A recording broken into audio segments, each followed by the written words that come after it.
لەبارەی ناوزڕاندن و شکاندنی شکۆی پێشمەرگە بۆ بانگەشەی هەڵبژاردنی و مزایدەی سیاسی چی دەڵێیت؟ ئەوانەی کەوا سوکاتی بە پێشمەرگە دەکەن ئەوانن کەوا هەستی نیشمان پەروەریان نییە.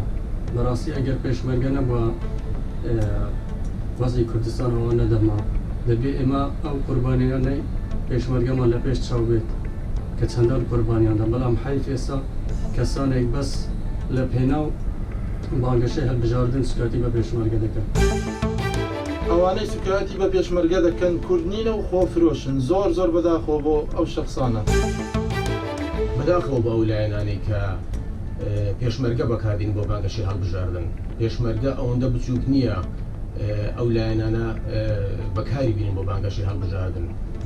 من لێرەوە بە هەموو لایەنەکانیش دەڵێم پێشمەرگە ئازاد کراوە، دەنگ بەچێ دەدات، دەنگ بەچێ نادات، بەڵام پێشمەرگە بۆ خۆی دەزانێت دەنگ بەچێ بداتن. بۆ پێشمەرگە ئەو پێشمەرگەیە کە خوێنی ڕێشت کە گەورەترین ڕێکخراوی تیرۆریستی ڕاونا. پێشمەرگە ئەفسانەی داعشی تێکشکاند. هیوادارم هیچ لایەنێکی سیاسی بانگەشە بۆ ئەوە نەکاتن پێشمەرگە بەکاربێنیتن بۆ کۆکردنەوەی دەنگ. سوپاس.